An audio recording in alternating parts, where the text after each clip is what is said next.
with John, it's he's a different animal. He definitely loves to be partying with the audience, so he makes it like we're in this party together. One of his biggest strengths is his personality. He really connects with the audience. He's not just a great singer, but he's just a cool dude, to hang with. So people get that when they see him.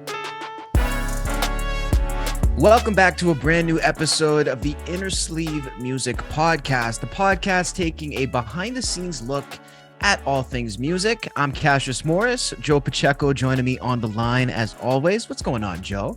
Oh, man, doing good, man. Having fun, enjoying the summer. You? Hey, man, likewise. Feeling good over here. We definitely know that you had a good week this past week over at the Dream Theater and Devin Townsend concert, which I know was a ton of fun. And trust me, I'm resisting the urge, Joe, to ask you all about this concert right now, but I know we have that coming up later in the show. Yeah, no, it was good times, man. I hadn't seen Dream Theater in a while and totally wasn't disappointed. So good times. Also on today's episode, we are joined by Doug Aldrich, of course, of the Dead Daisies. He came on the show to talk about 10 years of the Dead Daisies and their brand new upcoming release of a double CD vinyl greatest hits best of compilation. We have all that information coming up on today's guest portion of the show. And make sure to hit that link down below in the description as well to go connect with Doug and the Dead Daisies on their social media.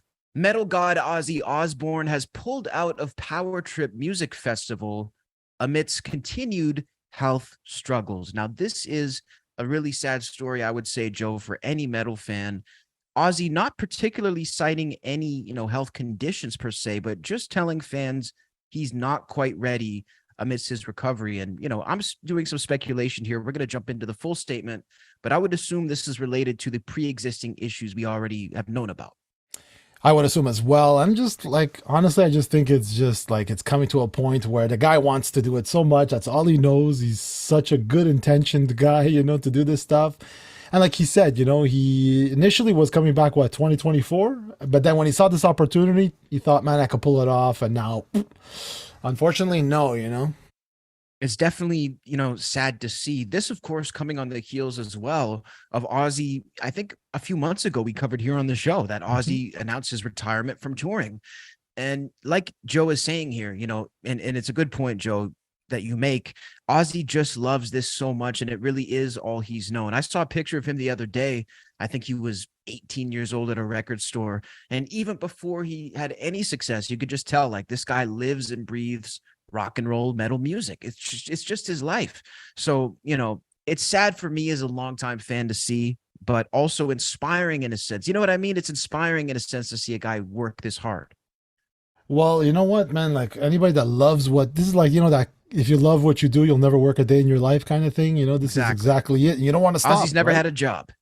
Yeah, you never want to stop, man. But at a certain point, I think it's, maybe I was thinking when I saw this, I'm not surprised. I'm sure it pissed off a lot of people because these tickets aren't cheap, right? If you want to buy the whole weekend, I think it starts at $600 plus. And I even seen some friends of mine on Facebook, we're going, pick up their tickets and stuff. So, I mean, look, obviously there's more, there's a ton of bands here. You're going to get to see Guns N' Roses, AC/DC, Metallica, Tool, Iron Maiden. But I mean, Ozzy is definitely a draw. People go to see Ozzy, so that's a bit disappointing, but it's life, right? People get to a certain point, and I obviously, I don't think Ozzy can really do any harm in my eyes in the sense of I know it was a good intention. He even wanted to get back before he could, but yeah. I think, maybe, man, just do a residency or something, so you don't have to go crazy. That whole, I mean, it's not like this guy is lugging it in a U-Haul with a lot of these younger bands, that can do that. I mean, I'm sure he has some comfortability and flights and comfortable bus, probably only him on the bus kind of situation. But still, man, the rigors of the road, my friend. 2 hours of performing, even though he's just throwing buckets of water, and he'll always say, "I can't hear you," kind of thing. But you are number one. Everybody's number one, apparently. It's awesome. It's true though, man. It's a lot of hard work, and maybe more than people might realize because of how fun that 2 hours on stage is. And I think we've covered this before. Artists really tell us that they're not paid for the 2 hours on stage. That's the easy part. They're paid for that, 22 hours of the day that they have to prepare for that. Ozzy issued the following statement reading, quote, "As painful as this is, I've had to make the decision to bow out of performing on Power Trip in October. My original plan was to return to the stage in the summer of 2024, and when the offer to do this show came in, I optimistically moved forward. Unfortunately, my body is telling me that I'm just not ready yet, and I am too proud to have the first show I do in nearly 5 years be half-assed." That's Wow. Ozzy Osbourne speaking on that. And I mean, look, like I said, what else can we say? It's just incredible to see this guy still going, you know? Yeah, man, and I'm surprised. Like, it's really shocking to me is that like it's been 5 years since he's performed. Like, I guess that whole pandemic, we've like there's 3 years gone that we just forget about. He did features, right? I think he came out at a football game or something. But Yeah, I think for his own probably. solo show, 5 years is a long time, especially at this age. And at So this let level, us know. Yeah, and at this level. Let us know if you've ever seen Ozzy Osbourne live in concert, or if you would like to go see him down below in the comments. Speaking of artists facing health battles, Madonna has shared a health update and tour update after being hospitalized for a, quote, bacterial infection, which landed her in the ICU. Now, obviously, this is a very serious situation, which caused her to postpone her Celebration World Tour. Now, here's what the quote says from Madonna. It says, "Thank you for your positive energy, prayers, and words of healing and encouragement. I'm on the road to recovery and incredibly grateful for all of the blessings in my life." Now, obviously, Joe, this is no joke. And when you see an artist like Madonna canceling a tour, for me, this, rings as a really serious thing, because I cannot imagine Madonna really canceling any shows unless it was super, super serious. And the same sort of goes with Ozzy. Yeah, I think I think these people are just super hard workers. Like when I think of like Madonna, I think of like Beyonce, where you just see them just give everything they got, leave it all on the stage. So like I think this is more of you got, I don't know what she got, bacterial there. She was in the hospital for like a month, so that's pretty serious. And then you need to recover. Wow. Yeah, exactly. Like I mean, as fans, we want to see these artists and we think they're invincible, but as you see, they're human just like us, right? They age, they get sick, they get poisoned, whatever this bacterial infection. I mean, like it's pretty. I find it's interesting in the sense that like it just humanizes them a lot more than we were probably used to. It's true. It's sad that it has to be in this way, but it is a reminder that, we're all human, and, somebody can make great art, but they're not exempt from the facts of life. Madonna continued with her statement here saying, quote, "My first thought when I woke up in the hospital was my children. My second thought was that I did not want to disappoint anyone who bought tickets to my tour. I also didn't want to let down the people who worked tirelessly with me for the last few months to create my show. I hate to disappoint anyone." So, definitely not taking this lightly. And I like the fact that she actually considers the fans coming, all the security working, all the road people, all the stage people. There's a lot of people who go into making these shows other than just the star. Yeah, that's what I always say. Like, these at this level, you're employing like, I don't know, man, 200 people, kind of, like just just a number that came out of my head. But I'm saying you're employing these people. These people are feeding their families, paying their bills with your tour. So all this pressure is on you to keep going. And we've seen, like I think we saw Mariah Carey, I mentioned before Beyonce even just like break down, man, like you're tired, you got to take a break. You got to listen to your body. No question about that. So it looks like the Celebration World Tour is going to be still coming up. Fans who have tickets, I'm sure these tickets will be honored. She's in the process of rescheduling the European leg, which is planned to start in October. And the North American leg is being rescheduled as well. Let us know again if you want to go see Madonna live in concert down below in the comments. Hopping over to a SoundMojo exclusive concert review, we had the honor of covering the Devin Townsend Animals as Leaders and Dream Theater concert in Montreal this past week, and Joe Pacheco was on site for the whole tour. Oh yeah, I wasn't gonna miss this one. When I saw like Dream Theater and Devin Townsend in one bill, I'm like, I'm definitely going to this one. So yeah, we were lucky enough to be approved for the show. Unfortunately, we weren't approved for video, so we couldn't shoot any video. So we can't put any video, which I know sucks, but it is what it is. But like, nonetheless, we got some great shots. And man, if I'll just start from the top. It's a 10,000 seater. Some of it was like blocked off, so I'm just guessing maybe 5,000 to 6,000 people in all. Okay. So it started off with Animals as Leaders. I don't know if you know of Animals as Leaders. Yeah, 3-piece, right? Or a 3-piece. Okay. I think 8 or 9 string kind of guys. Tozen Abasi. I don't know the names of the other guys as well because it's like I love Tozen because he's been around for a while and his unique guitars and stuff and his techniques are just like what's going on. I don't know how like some of this tapping, slapping stuff with Yeah. the thumb. It doesn't compute with me, And I They're try. And very it's much it like doesn't- Dream Theater, right? With their crazy over the top like instrumentals. Yeah, that's it. They're instrumentals. There's no bass player because there's just 2 guitar players with 9 strings, so that's low enough for most people. But it's more like I would say they're I don't know what style you would. It's very technical, and Yeah. instrumental. So there's like you have to really be into it. I can listen to it for a bit, and I enjoy and I appreciate obviously the technical level that goes into it. But after a couple of songs, I sort of zone out. It's just too much for me. Was that But the case at the concert?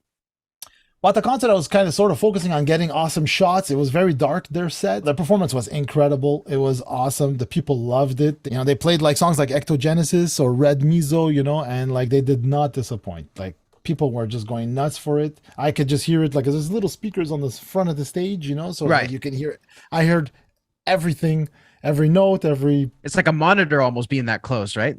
Yeah, I think it's because like in these days there's not as many amps on stage, so the volume is not as loud maybe for the front row people, and like so it fills up a bit because the actual mains are just a bit behind the front row.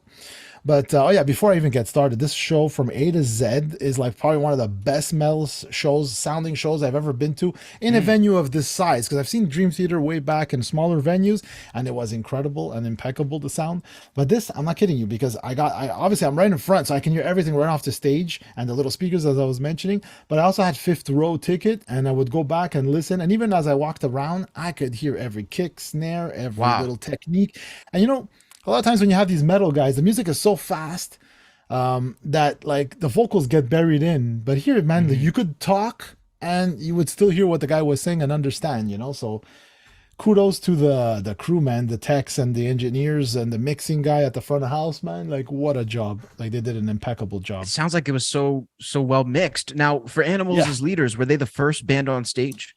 Yeah, they opened up the show. They did, I think, a 9-song set, and that was it, And then I was so amped to see Devin Townsend when and like the show ran like clockwork, It was like I got the set list and they were bang on, like at 9 o'clock, no, I think it was 8 something. Like Devin Townsend was on, and I mean I'm biased, so I love everything Devin Townsend does. He started with one of his new songs called Lightworker, and man, just an epic performance. I mean, like the guy pulls, from operatic type vocals to like just distorted screaming and then super high pitched, and while playing guitar, while performing and entertaining. I don't know, I'm gushing. So it's his like, energy is unbelievable. I mean, how would you describe the energy he brings to the stage to somebody who's never seen him? Because even just seeing videos, it's like he grabs you. Yeah, man. Like you just see this guy with his big head, like, and just playing guitar, and he's Canadian funny. He's quirky, says funny, weird things. But like, is he Canadian? Yeah, from Vancouver. Oh, I didn't know that. Yeah, no, the guy is just like, for me, it's like, it's always the package. He just comes, he delivers, and it's like you're listening to the album. You can watch some footage from 2015 live at the Roundhouse. You could just see this guy's performance night after night, and it just nails it. And Montreal was no exception. And man, I was so happy because I got to hear some of my favorite songs of his. Kingdom and Deadhead and By Your Command from the Ziltoid album, which I love that first Ziltoid album. And it might be confusing for a lot of people because there's Devin Townsend and then there's the Devin Townsend Project, and he has like all these weird albums, all these albums, in between these things. So it might be a bit, hard, but like trust me, like you just have to open up your mind. He'll go from the brutalist metal to like the happiest pop songs almost, So I love that. Anyway, would you say that incredible. it was equal parts Devin Townsend fans and Dream Theater fans? Like was the place full for all the bands, or did it mostly fill out for Dream Theater? Well, it filled out for, I think, a good question. I find like for Animals as leaders, when I turned around to see the crowd, I was a bit disappointed. I'm saying, okay, not as many people, it's 7 o'clock, it started, maybe it's early and stuff. But by Devin Townsend, like he's established himself as an artist. A lot of people were there, but I'm assuming obviously the headliner was Dream Theater, so it's more, of a Dream Theater thing. Yeah. Which, if you want to move on, we can move on to Dream Theater. Yeah. I've been following them since their first or second album, actually, Images and Words in '92, and long time fan, man. Yeah, dude. Like I've seen them in '93 here in Montreal. This really small place. I think there was like five. There's more people on stage than not like in the room.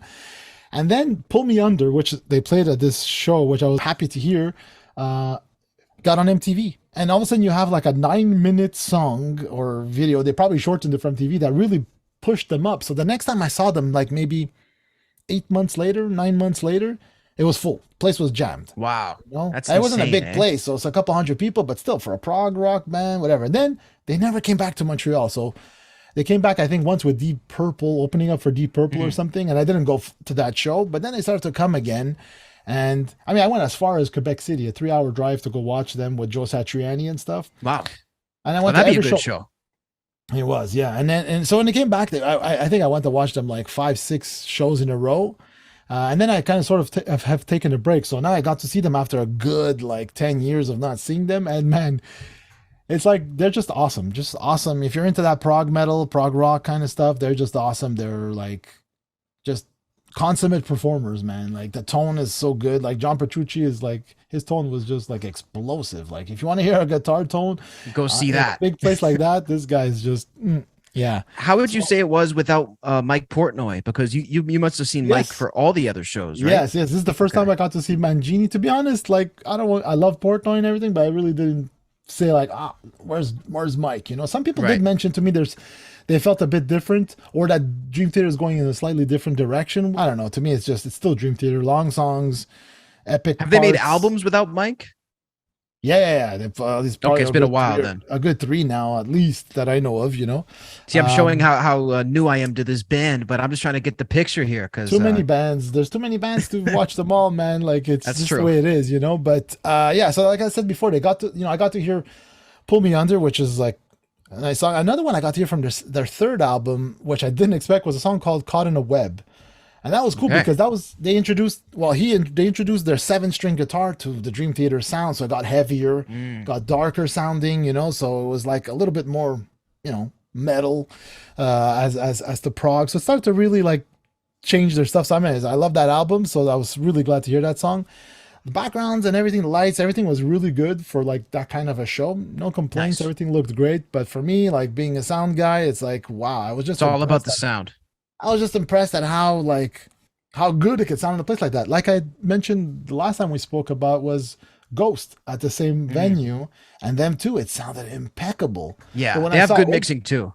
when I saw Opeth, but from the first note is what I'm trying to say. Because sometimes Mm. you'll hear, it's a room people are in, it's different, the atmosphere, So like people will tweak, and by the second, third song, it starts to settle in. But man, from the get go, it was just perfection out of the gate.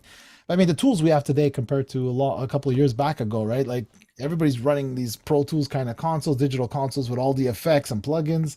So I mean, and you could save those settings and everything. So It's a lot easier shows. now to have great sound. Yeah, but you still every room is different. The Yeah. humidity in the room or whatever can affect the sound as well, the amount of people. Anyway, I'm not gonna go into details, but like all this stuff was like, yeah, I left. I love this place because it's 10 minutes from my house. So it's like I don't It's have to go amazing. crazy, don't have to look for parking. It's like once the show's done, 10 minutes, I'm home. Because a lot of So people, the show ends and their work is just beginning, right? I mean, it's like, okay, now I yeah. had to go on a mission home. So that Yeah, must that's be it, nice. Was there any pyro with this show? Yeah, no, it's a good no, there wasn't, just mostly lights, just lights. So it's all about And a lights lot and of sound. cool projections in the back and stuff for the Dream Theater. So what would you rate this show out of 10 if you had to give it a official rating? And who would you say had the best performance of the entire night? Hmm. I would definitely rate it easily a 9 out of 10, like for sure. Wow. Like if you're a prog metaler and you're into these kind of bands or these bands specifically, you would not be disappointed. There's a couple of shows left. I think there's like 12. I saw like Devin or somebody post. So there's a couple of shows left on this tour, so you could still, get out there and catch them. Um, but it was awesome, awesome experience. I think in terms of best performances, I think they all just did phenomenally. Like they delivered Nice. what you've come to watch for each band. Because I know, like I spoke to a drummer friend of mine. He's like, "Oh, okay, I came for Animals as Leaders," and I'm like, "Oh, I came for Devin." There are other people. I came for Nice. Dream Theater, but everybody was super happy, and it was great. I don't know, I just felt great. A metal show that sounded good, went off without a hitch, and all three acts just delivered, man, in spades. Sounds like people definitely got their money's worth. So make sure to go check out the Dream Sonic tour. Down below, we will have a link to Dream Theater and everywhere you can catch those dates. Yeah, I was going to just add, let us know if you've actually caught one of the shows, because I mean, we weren't the first show, so it's been going on, I think, for the whole month of June so far. So yeah, let us know if you caught a show, man, like, and what you thought. Now it's time to hop into today's guest portion on the podcast. It was a pleasure to be joined by Doug Aldrich, of course, guitarist of the Dead Daisies, former Whitesnake, and former Dio. It was definitely awesome to have Doug on the podcast today, Joe. It's always good to have a guest who's in the mood to talk. You know, there were some things that he even told us, you know, that just he sort of came up with, which we always, you know, at least I could say I always love to hear. I love it because, like, you'll see as soon as it starts, we just literally, I saw him with a Les Paul, bang. We didn't even say hi or how's it going or anything. It was just like straight into it, man. And I love that.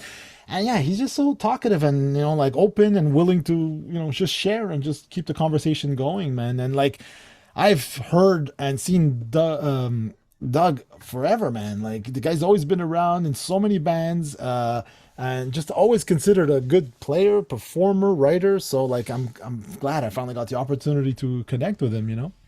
He's definitely an awesome guy and an incredibly talented guitar player. So we hope you guys enjoy this interview, and definitely all of our guitar gearheads out there. You guys are definitely going to like this interview. So enjoy. Make some noise. Make it louder. Make some noise. Everybody now. Woo! There we go. Look at that. Okay, I have to ask, what year is that Les Paul? This is a 2020. Wow. I got it by a chance. I was down at Leo Scala guitars. I've heard of it, yes. Mm-hmm. He's a great luthier. He builds guitars. He's in LA, and I've had a couple of his guitars that are just insane. He works with Gibson, and he had this guitar down at his shop, and so I was like, wow, what's that doing here? He goes, I'm gonna kind of customize it and make it like, he does all these really artisan, really cool changes to guitars, and like his own guitars are really unique. You'd have to see one, Nice. But look him up. And anyway, he was going to do this for Gibson, kind of customize a guitar for them. And I just said, dude, hold on, don't do it yet. And well, actually, I didn't say that yet. I thought about the guitar when I got home, this guitar.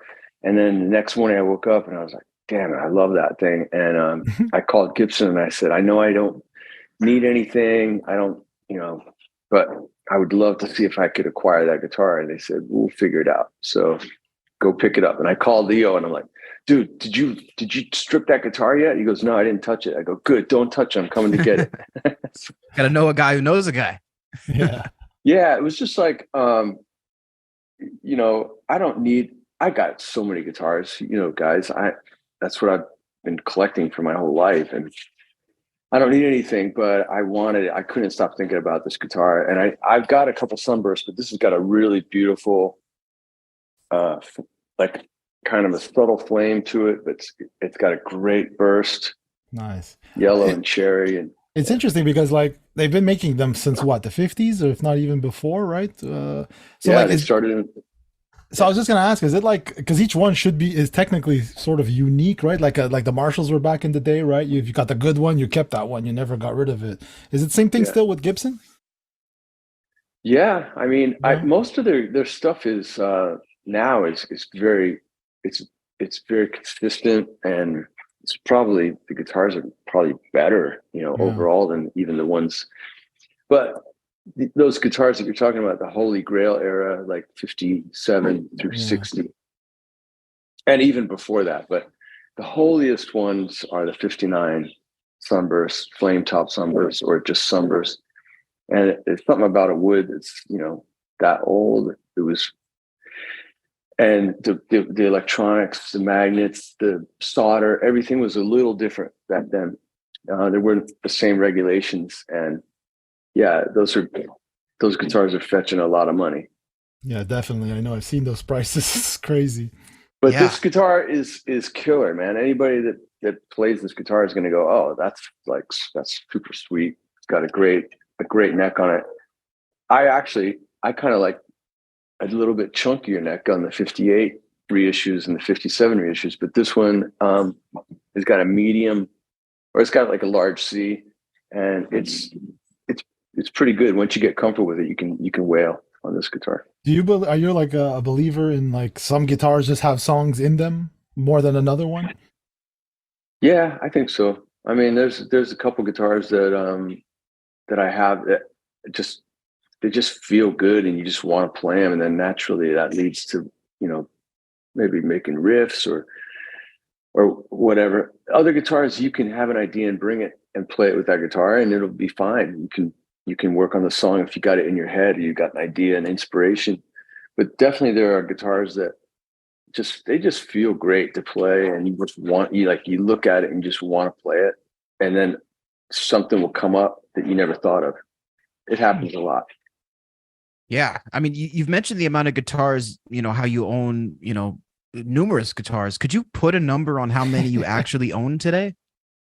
It's around 75. I mean, it's a lot. That's a pretty good amount. I mean, there's a lot of people that have hundreds of guitars, but I literally don't have any place to put that more guitars. I mean, for me, it kind of comes to a thing where you go like, okay, what do I want to get? Like, what don't I have that I want? And what do I have that I'm willing to part with that's valuable, that I could trade or sell that's valuable? So that's what a lot of guys do. Like, I think recently, you know, certain people that I know have had big collections, and they move them to a record store or something. I mean, a music store, and sell the entire lot, get a big amount of money so that they can buy a better guitar. Like, they'll sell all their stuff and then buy like one of those Holy Grail guitars. So that's, some people do that. But then, you know, probably somebody like Rick Nielsen or Slash or Billy Gibbons, those guys probably have hundreds and hundreds. Joe Bonamassa has probably got hundreds of guitars. Yeah, a couple of those Holy Grails too I've seen that he has. Oh yeah. You know, literally there's only really like 20 that I have to say I would never sell. I would never want to get rid of, you know? So in terms of the Holy Grail guitars, do you have all of those, like in terms of the ones you want, or is there one guitar that, like, after all these years you still have your eye on? I mean, I would love to have a 50 standard. That's the one that everybody's always on about. But I have a 50, I don't have a 59 standard, but I got a 59 junior that is super sweet, and I got it for a great price, and it's probably worth 3 or 4 times that now, but I would never want to sell it, you know? Yeah. And I got a 56 junior as well. It's a really killer guitar. Same thing. I just wouldn't want to get rid of those, you know, like I could make money on trading them or selling them, but I don't want to lose those guitars. And then, yeah, there's definitely guitars that I would love to have. I've got some killer Telecasters, but the Holy Grail of Fender maybe is those Blackguard Fenders. Mm-hmm. The early 50s, 52, 51, 50, but like, yeah, 52. And David Lowy from the band has got a 52 Esquire that he got from, he bought it from Paul Stanley. Paul Stanley was selling it. And Richard Fortas, who was in the band, as you know, is in Guns N' Roses. He worked out a deal with Paul to sell it to David and his family, and that's a killer guitar. Those Blackguard Telecasters are definitely really special. Yeah, I know Paul sold a lot of his stuff around a certain period of time, so I'm sure lots of nice pieces in that lot. Yeah, I don't know what I mean. I've only seen him mostly with the Ibanez, the Iceman. Yeah. I never knew that he was a collector of any kind, but I guess he's probably got, you know, some pretty kick-ass guitars.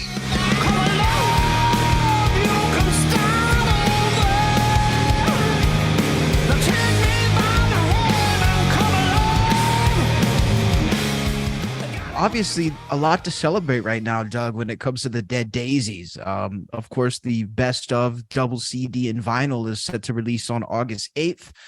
And of course, the reunion with John Corabi. Maybe if you could walk us through this time in the band, because seems to be a big point in the group's career. Yeah, it feels that way too. We've been laying low for a little while here, and it's been interesting, that people are wondering what's going on. And so during that time at the beginning of the year, management decided, oh, it's 10 years since the band started, since David Lowy formed the band. So it makes sense to make, to mark that with kind of a best of, and just finding something. I think that, everyone's got their favorites. It's very difficult to, have everyone have all their favorites on one release. I think we got a good set on there, and basically that's kind of what we decided is like that's a good starting point for a set list for when we play. And so we were talking about doing this best of, and then it's like, well, wait a minute. Glenn was going to go off and do his Deep Purple stuff, the Deep Purple tribute for the 50th anniversary he was going to do. And so we decided, well, he's doing that. Why don't we talk to Corabi and see about, getting him back in the band and, doing these tour to promote this stuff. Because actually Corabi's probably featured the most on this best of. So John said, yeah, I would love to. Then we brought in Michael Devin, who is was in Whitesnake when I was in Whitesnake, and Brian Tishy as well. So it's like we've got like 3/5 of Whitesnake in the band. It's amazing. And then Corabi and David Lowy, and we're really excited about it. We're just getting ready to fire up. It's actually August 18th, I think, is the 18th. Okay, my apologies. 18th. No, it's all good. I just didn't want people to be looking for it and going, where is it? Yeah. But yeah, August 18th is what I was told. Anyway, be on the lookout for the best of, and then we've got tour dates starting right around that time. So we're really excited about all of it. Maybe speaking on the dynamic with John back in the group, I was reading an article where he said that, he at least felt that everybody in the group, from his perspective, needed time away, and that this was sort of the perfect time to come back. Is that something that you sort of share that sentiment, or maybe not exactly? Not exactly, because I've been in the band since I joined the band. John was in the band, and we did 2 albums together, or actually 2 albums, a covers album. We did a live album. We did a bunch of work together. But then the pandemic hit, and John had just kind of, stepped aside, and we got Glenn involved, and the pandemic hit, and there wasn't a lot to do, so it was like, I actually did have a lot of time away, a lot of time with, family, and wanting and missing being on the road and stuff like that. So I didn't get burnt. I haven't gotten burned out or anything, it's just been like it's been a great run for me to be involved in the band for this long. And, but at the same time, for a singer, it's pretty different because especially during that time when John was working with us in the end of 2017, 17 and 18 were crazy busy, 16, 17, 18. So the beginning of 19, I think John was ready for a little break. He had been singing his ass off 5 days a week, and we were doing meet and greets and acoustic gigs and morning radio shows. And I think he wanted to just chill for a little bit, which was cool, and we brought in Glenn, which was great. Made a left turn with Glenn. We didn't try and, there's no replacing John Corabi. He's a very rock and roll frontman, MC. He's so fun to tour with, and he puts on a great show. And we wanted to do something different, So we got Glenn, and we kind of took musically a little bit of a detour, and that was great. But now John's back. Yeah. Two phenomenal frontmen, right? Like great vocals and stuff. So it's like you have like easy pickings almost, like as a singer, It's just awesome. Yeah, man. Glenn is he's like professional gymnast, you know. It's like pole vaulter. Yeah. He hits those notes way up I there, you know, He's up and there. it's incredible. You know, people love it. John is a different kind of singer. He's more of a rock and roll, you know, straight up rock and roll guy. Glenn is definitely very melodic, you know, and I've been really lucky to work with such great singers as those two. Yeah, two incredible talents for sure. And, you know, the whole group, obviously an incredible talent. I've actually yet to get the chance to see you guys live, but I am curious, do you guys ever do songs crossing eras? Like, would Glenn ever sing a song, like songs that John was originally on and vice versa? Or did you guys stick to typically what you wrote originally? No, they did. I mean, there was songs that Glenn, you know, he did a great job on them. Of course, he would sing him his own way and make him his own. It was more comfortable for him to sing a song like "Long Way to Go," to do it his way, and he did it great. It's weird when you try to approach, especially as a singer, somebody else's song. It's a little bit challenging, and you know, I'll be honest with you, Glenn wasn't like super excited about hitting those songs, but there were some that we had to do, Mhm. and he did a great job on them. You know, Mhm. he is he's the voice of rock, so he could do whatever he wants. But it was not until he just decided to do his own thing that he actually owned them. And the same with we're definitely gonna be doing some Glenn era songs with John, and John sings them really cool. Like it sounds like Corabi, you know, singing those songs. So yeah, to answer your question, we will and we have. Nice.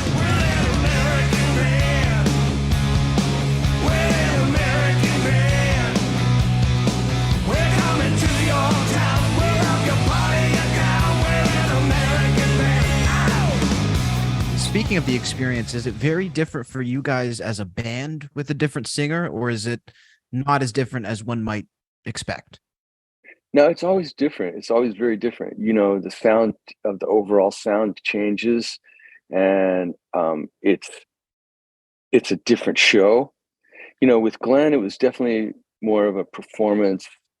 Like we're performing for the fans and friends of the band who have come along on this ride that David Lowy started.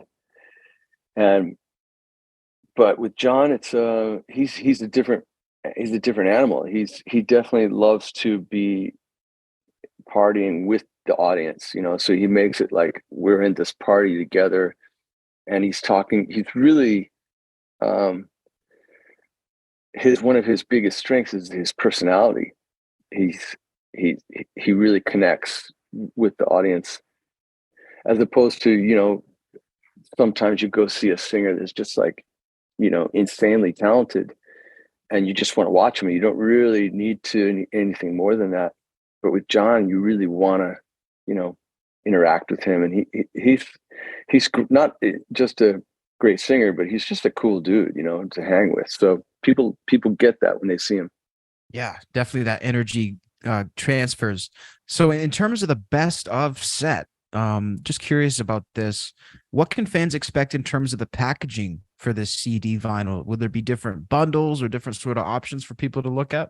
Yeah, there is. I'm sure that there's, I know for sure there's a vinyl version that's going to be really cool. And then there'll be the CD version, and then people can probably, I would reckon you can download it, stream it specifically for that, but you're going to miss out. The vinyl is the best one. Everyone's kind of getting back into vinyl, and that's got, and there's a couple of songs that are unreleased that are coming out on the box set that are really cool.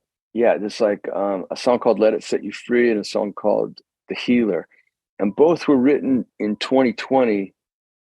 And Glenn and I got together and demoed them up, and I would basically just get his ideas and then kind of put them together in Pro Tools, and I'd go home and work on a drum machine part and work on guitars, and then he'd come over and sing it.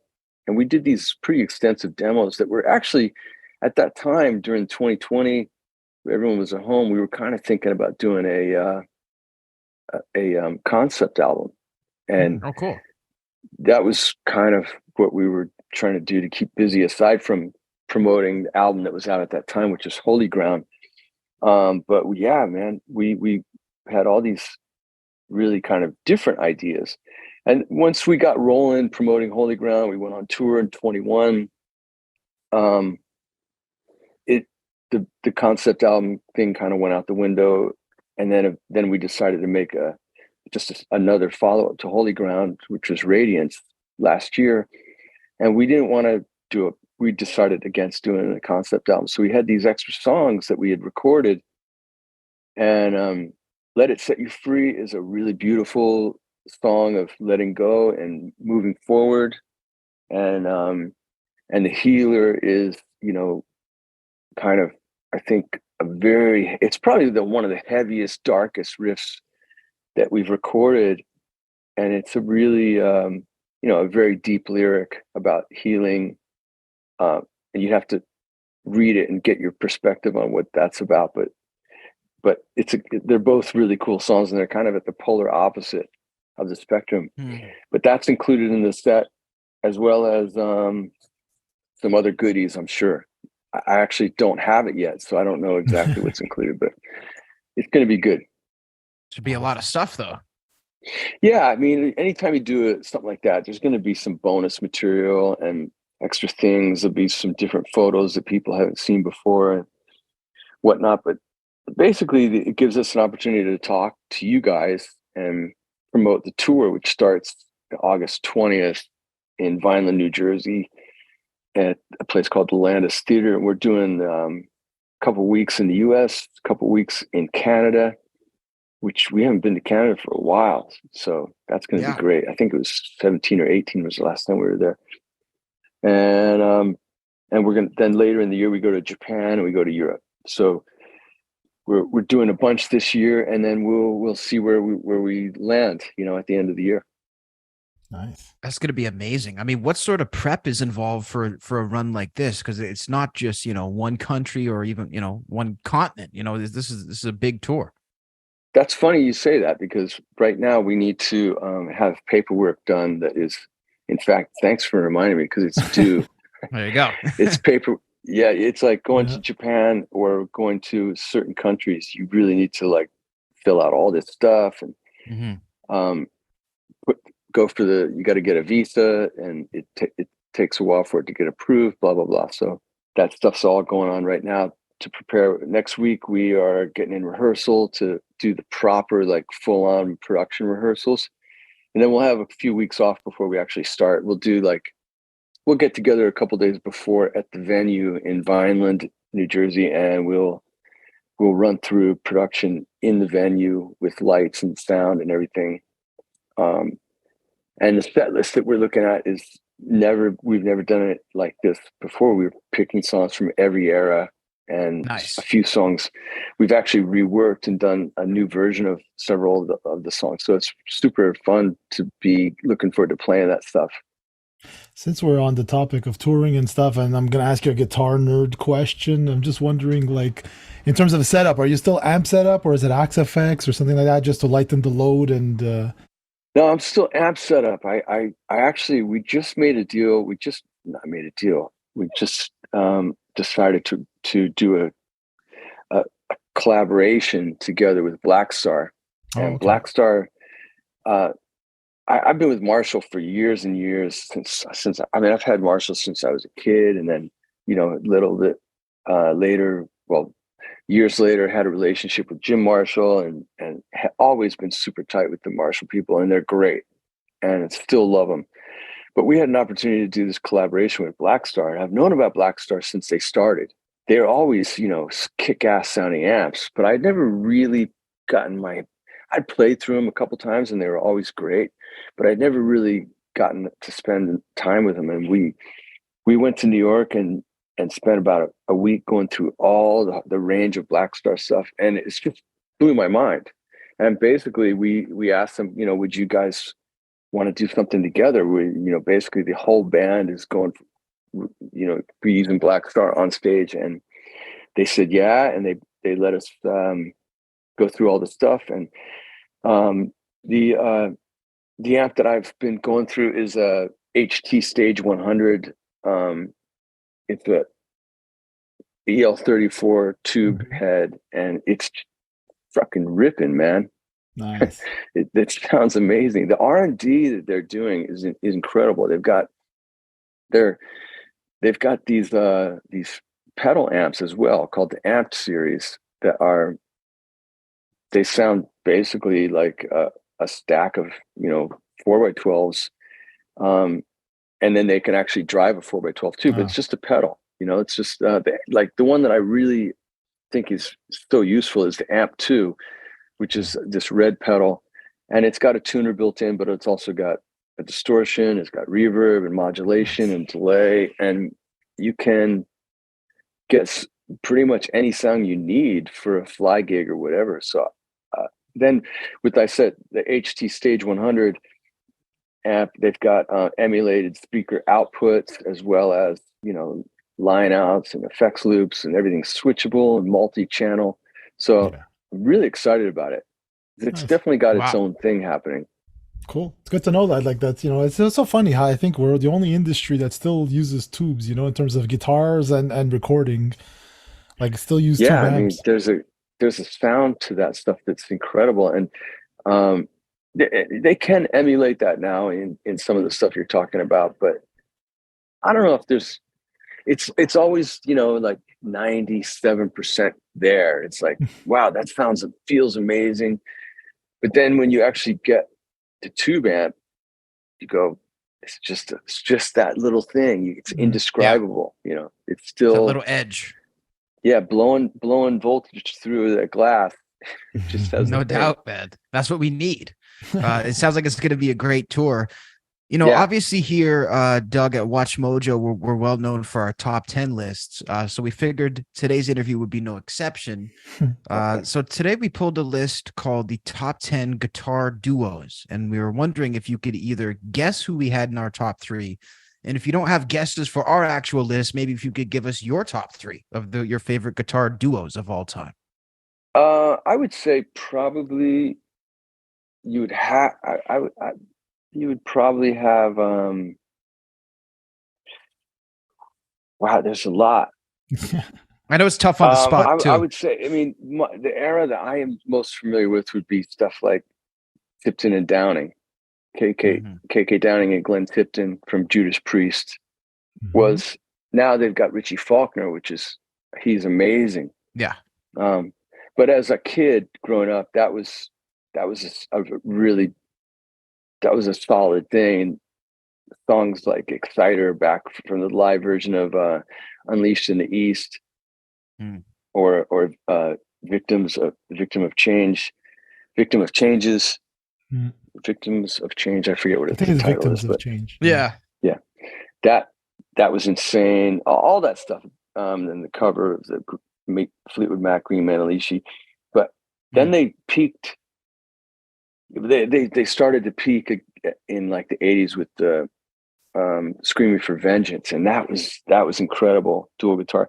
And then for me, like, this is going back, and I don't know if these guys would be on your top 10 list, but I got to go with the Allman Brothers, with Dwayne Allman and Dickie Betts, because those guys did some dual stuff that was incredible. For people who don't know about it, I would definitely highly recommend the early and the live Allman Brothers, because it's two guys soloing together at the same time, not just doing harmony parts. They did do that, but it also do counterpart things. Maybe you guys would have, Dave Murray and Adrian Smith in there. Dude, you nailed it. Like, it's crazy how you nailed it. Those guys, they set the bar really high in the 80s. Yeah. And there's a lot of killer two guitar bands. I think, did you say dual lead, or was it like two guitar bands? Two guitar players, man. Like, you pretty much. The team of Rudolf Schenker and Matthias Jabs. That was always really good. Yeah. There's a lot. I mean, there's a lot of newer metal bands like Arch Enemy, Michael Amott, and those guys, Zach Wild and Black Label and Dario. Those guys are doing killer stuff together. You have a new breed with was it Polyphia now? Mm-hmm. Yeah, there's all these bands, like, two guitar bands. I mean, there's just tons. But I'm trying to think what you guys would go for. Two guitar bands: Metallica, Hetfield, and Man, Kurt Hammett. You nailed 4 out of the top 10. I mean, this is an older list that was published in 2016, but Okay. I'll just read them down. Number 10, Dwayne Allman and Dickie Betts, as you mentioned. Number 9 was Pete Willis, Phil Collin, or Steve Clark, the Def Leppard guys. 8 was Felder and Joe Walsh, Eagles. Oh yeah, it's great. Pearl Jam guys were number 7. Nice. Slayer, Jeff Henneman and Kerry King. And this one that I guess even myself I didn't think of, number 5, Angus and Malcolm Young. Oh yeah. Obviously the Stones. I mean, the Stones is like it's a giveaway. It's definitely going to be the Keith Richards and Ronnie Wood. But you mentioned Metallica. You mentioned, sorry, I skipped one there. Glenn Tipton and KK Downing was number 4. Yeah. And then number 2 was James and Kirk from Metallica, and number 1 Iron Maiden. Yeah. Yeah. There you go, man. But what's missing too is the two guitar attack of Thin Lizzy. Oh, it's actually yes. Good point. There's honorable mentions. There's Slash and Izzy. There's and there was Thin Lizzy and a couple other people I'm not sure of right now. But yeah, definitely Slash and Izzy and there was the Thin Lizzy guys. Yeah. And also the twin guitar attack of Whitesnake in the early days with Bernie Marsden and Mickey Moody was really cool when those guys. David split from Deep Purple and started his own thing. He actually took he took Ian Pace from Deep Purple and John Lord, and then he got Mickey Moody and Bernie Marsden and created this new bluesier sound that started the whole Whitesnake thing. And this guitar shit on those early Whitesnake records is just freaking killer, man. Yeah. So. Bernie was playing classic blues stuff and same with Mickey. Mickey was more the slide player. So it kind of had an Allman Brothers vibe to it a little bit. Yeah, my personal favorites would have been like the 80s version, 80s Queensryche era with Michael Wilton and Chris DeGarmo. Yeah. I grew up loving that stuff. I mean, it's endless. There's so many good guys. What about to cover them all? Yeah. What about the Skinner? That was like a triple. Yeah. Those guys were... The triple attack. Yeah, triple attack. Those guys, that was insane. Still is. They're carrying the flag for Gary. But there was another one I was thinking of. Oh, the Black Crowes. Oh yeah, Rich Robinson and Mark Ford was amazing. And now they got. Forgive me because I'm forgetting their guitar player's name now. The lead guy, but he's incredible. And Rich is. Equally, Rich holds it down like Keith Richards, so it's killer. But yeah, there's no end to them. There's a lot of new metal bands. There's a lot of new rock bands, and great problem to have. Cool, yeah, and it's a cool thing. I mean, I had never played with another guitar player until I got in Whitesnake, and then I played with Reb Beach, and Reb and I had different styles. That was at first we were kind of had a little bit of a. I want to say we had a competition maybe in a little bit in the beginning. The only thing that I was asked to do when I was in Whitesnake was in the very beginning. He goes, "Hey, I want you to pick, the songs that you should solo on and the songs that Reb should solo on." And I felt like I split them up really evenly. Like I thought Reb would do great on Here I Go Again and Slide It In. And I thought I would do good on Crying in the Rain and Still the Night. Like, of course, Reb could play anything, but I felt like stylistically, though, we were just trying to get Whitesnake back to get it reformed and stuff, and so we'd split it up like that, and we had a competition. But in the end, I realized that the beauty of the two of us together was like our styles were very different, and it was really cool. And I wished I had discovered that sooner because I really love listening to Reb play. Like, especially now, I'm like, man, the guy is just he's one of the greats. I mean, Reb Beach, his tapping thing and his feel. And another thing about Reb is Reb was one of those guys, like you could tell me, hey, hold this down or like do your thing. And I would do it kind of the same, roughly in and out. There would be some corners that I'd change or make them fresh every day for myself. But generally I could stick to something. Reb definitely was freeform. Like he was kind of like Hendrix, where he would just do it different every day. Nice. It would just be, so we had a thing where we'd kind of lay down this solid foundation, and then Reb would kind of just dance on top of it every day.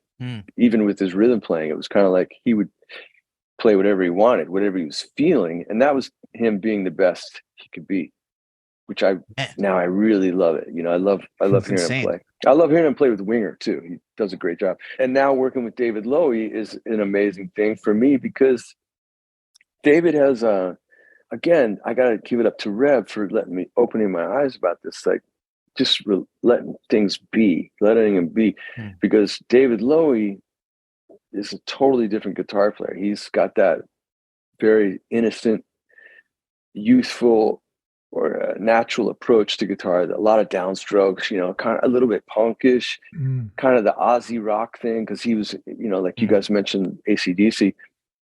He loves that stuff, and that's his style. And so, and I do my thing, you know. So together, it turns into being the Daisies sound, or at least it has for the past 6.5, 7 years.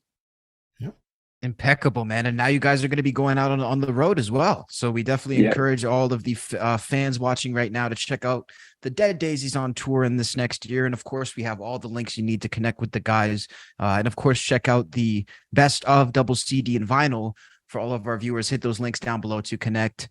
Doug, we really appreciate you taking the time, man. This has been an awesome conversation. Thank you, guys. I really appreciate you guys for what you're doing, and spreading the word, and I look forward to hopefully seeing you at some point down the road in person, and just keep doing your thing, keep rocking. Make some noise. Make it louder. Make some noise. Everybody now. Woo! Huge shout out to Doug Aldrich for taking the time to join us on episode number 126 of the Innersleeve Music Podcast. Like Joe said, we pick up the call and he's there noodling on his Les Paul. You know, I think that's amazing, because to me, Joe, it's kind of like a magician never leaves the house without his cards. Like a guitar player never, you know, is without a guitar by their side.